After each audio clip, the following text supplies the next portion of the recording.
Olá pessoal da R7, o tema do Fala Brasileiro hoje é sobre agressividade dos cães. Existem algumas raças mais agressivas que outras? O comportamento, a criação do dono interfere nessa agressividade?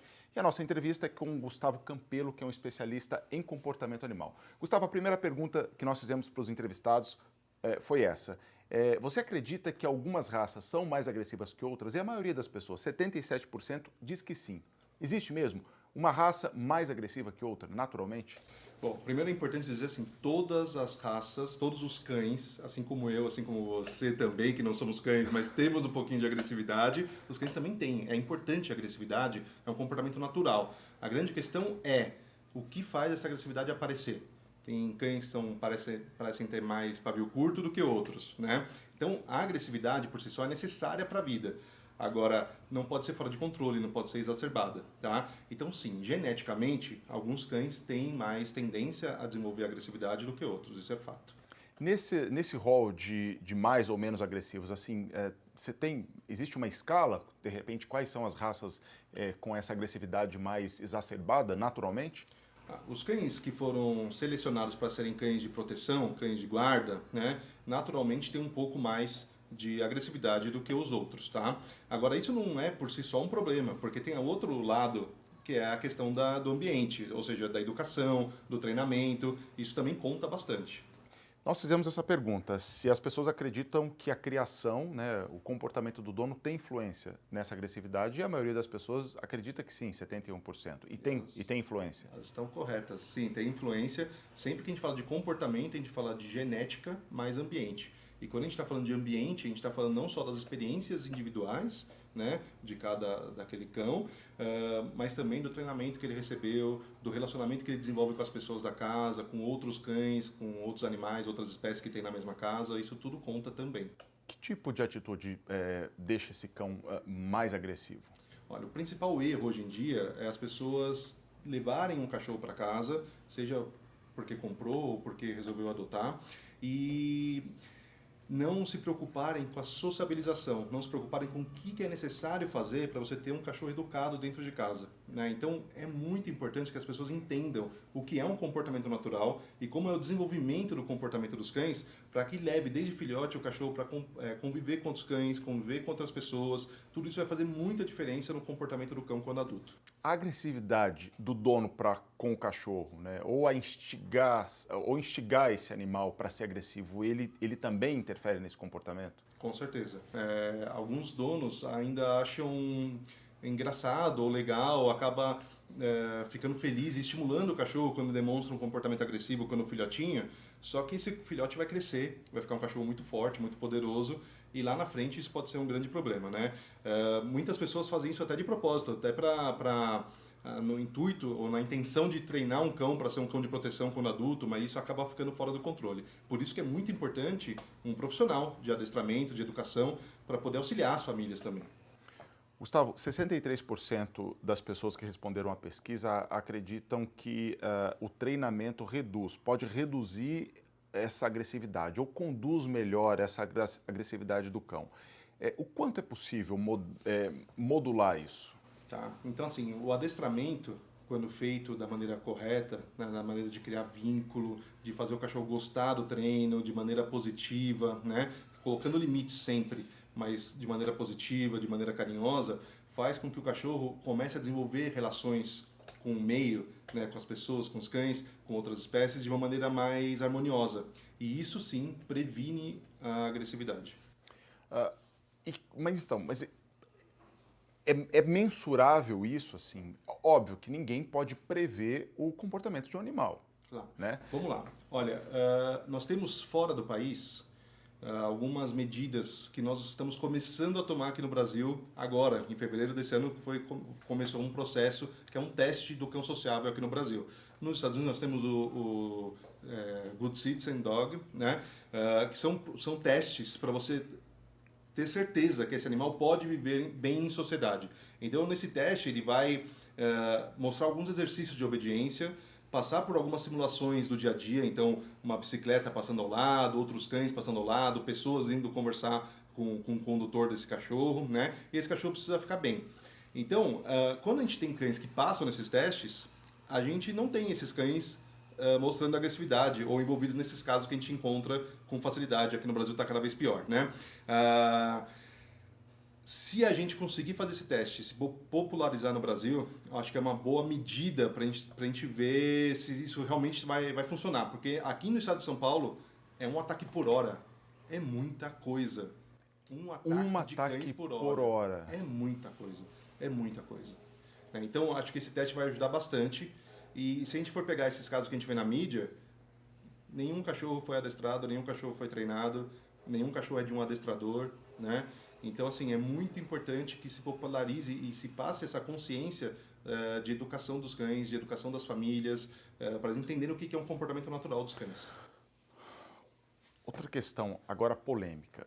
Você acredita, aí uma visão sua, que algumas raças elas deveriam ser proibidas como animal de estimação ou não? Essa realmente é muito polêmica.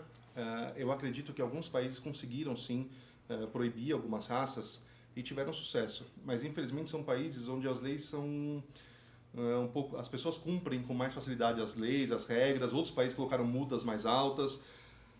O que eu acredito é que não é difícil a gente criar um mercado paralelo de cães, infelizmente. Então, acho que essa medida não resolveria. E pior do que isso, imagina que resolvesse, vamos pensar num caso onde foi proibido determinadas raças e realmente ninguém cria mais, tá? Não é muito complicado você elaborar novas raças com o mesmo poder de destruição dessas que hoje são tidas como as mais agressivas. Então, não é o problema. A gente acabou de falar no início da entrevista, né, que a agressividade é inerente aos cães. A questão é quando essa agressividade vai aparecer. Né? Então a gente precisa treinar para que ela não apareça, independente da raça. A culpa não é da raça. A culpa é da criação e das pessoas que não tiveram o cuidado de educar esses cães desde filhote. Agora, por outro lado, talvez regras ou leis mais rígidas, né, que regulamente isso. Se você tem um cão naturalmente mais agressivo, ele precisa de um treinamento ou talvez... Eu não sei se é o caso de ir na rua, se vai passear, usa uma focinheira por segurança das outras pessoas. Talvez regras mais rígidas? Aí sim, com certeza. Tá? Na minha opinião, o que deveria ser feito? Primeiro, você quer ter algumas raças, você precisa ter um curso de condução desses cães. Você precisa ser obrigado a adestrar esses cães. Você é obrigado a treinar esse cachorro e passar nesse teste de sociabilidade. Né? Depois disso, você precisa ter cuidado, né, consciência de usar ferramentas adequadas. Né? Então, infelizmente, não dá para você andar com algumas raças sem focinheira, não dá para você andar com algumas raças sem uma guia de contenção que realmente segure se for necessário. Porque alguns são muito fortes, Alguns são muito fortes. Se você usar algum tipo de peitoral, o cachorro te leva. Imagina que um husky, por exemplo, um samoyeda, são cães que puxam um trenó, né? Uhum. E se a gente sair com esses cães no peitoral, por exemplo, e ele resolver puxar, ele carrega todo mundo, derruba todo mundo. Né? Então a gente tem que ter alguns tipos de contenção melhores para evitar acidentes. Gustavo, é razoável, né, essas medidas de contenção, porque assim, ainda que tenha um treinamento, ainda que seja um animal educado para entender as situações, ainda assim é um cachorro, né? De repente ele se assusta, de repente foge ao controle uma situação e ele vai, acredito, não sou especialista, mas acredito que a natureza dele vai gritar, né? Ou seja, ele vai agir conforme a natureza dele. Sim, por mais adestrado que seja, pode ser que solte fogos, de repente o cachorro se assusta, ou, eu não sei, de repente ele viu um gato do outro lado da rua, ou teve um acidente de trânsito, ele se assustou e vai sair correndo. É muito importante que tenha esses equipamentos de contenção sendo utilizados. Ainda falta muito disso no nosso país, dessas regras, de conscientização e de regra também? Falta bastante. A gente não tem praticamente... Algumas cidades colocam que algumas raças deveriam usar tais equipamentos, né, mas são poucas ainda. E quando acontece, muitas vezes o condutor, né, a família, não é responsabilizada, né? Então acaba que não tem nenhuma consequência. Então não se cria essa cultura da necessidade de se educar esse cão, de tomar esses cuidados. Gustavo, e o fato de alguns cães atacarem os próprios donos, qual é a leitura que você faz de uma situação dessa? Porque uma coisa é alguém na rua, um desconhecido. Às vezes o próprio dono também é em virtude de uma falta de treinamento. Como é que você vê essa situação? Muito interessante, porque a maioria das pessoas acham que só o carinho, só o amor, ou dar uma boa alimentação, ou levar no veterinário e dar vacina basta, né? Na verdade, tudo isso é muito importante, faz parte das regras de uma posse responsável, né? Mas não é o que basta. É necessário que a gente crie um vínculo, mas um vínculo com limites. O que a gente tem visto hoje, infelizmente, são pessoas que acham que o cachorro pode fazer tudo e está tudo bem. Então ele pode pular nos móveis, ele pode pular na mesa, ele pode pular nas pessoas, ele pode brincar de morder, e a gente vai deixando, vai deixando, vai deixando. Esse cachorro nunca teve limites na vida. E aí fica complicado de reverter isso depois. Então, assim, você tratar bem, você dar carinho, dar amor, levar para passear, dar uma boa alimentação, vacinar, vermífugo, antipulgas, tudo isso é muito importante. Mas não é o suficiente. É muito importante também criar os limites, criar as regras, fazer o adestramento, fazer o treinamento. Tudo isso aí sim vai garantir que a gente tem um relacionamento harmonioso com o nosso cão e vai evitar que um cão ataque o próprio tutor. Ou alguém da família ali. Alguém da família. Então, para a gente finalizar, quem está pensando em ter um cachorro, qual é o passo a passo, né, para você ter um animal em casa que vai te dar carinho, vai receber carinho e com segurança, em casa e na rua também? Legal. Primeira coisa que eu acho que a gente tem que pensar, qual é o papel que esse cachorro vai desempenhar na nossa casa, na nossa família? Será que eu estou pegando esse cachorro porque eu estou com tem alguma falta na minha vida que eu estou querendo trazer esse cachorro? Será que eu estou pegando esse cão para ser um cão de companhia para os meus filhos? Eu nem queria tanto, mas meus filhos querem, então eu vou dar esse cachorro para os meus filhos. Será que eu estou trazendo esse cachorro porque eu quero que ele desempenhe um papel de segurança na minha casa? Qual que é o papel desse cachorro? Tá? A primeira coisa que a gente tem que pensar é isso. Segundo ponto, a gente vai pensar, se a gente quer um papel específico, será que é melhor ter alguma raça específica? Será que é possível a gente adotar um cachorro? Nós temos 20 milhões de cães abandonados, será que não é uma possibilidade também? Né? Depois disso, qual o porte desse cachorro? Quanto eu posso gastar por mês com esse cachorro? Está dentro das minhas condições? Eu tenho tempo suficiente para passear com esses cães todos os dias? Todo cachorro precisa de passeio todos os dias. Isso talvez seja um outro erro.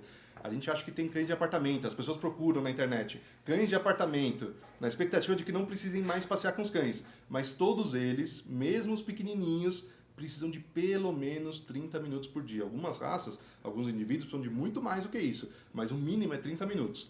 Então, se você tem condições, se você pensou, se você está fazendo uma escolha consciente, não por impulso, você já tem bastante chance de não ter um problema lá na frente. Tá?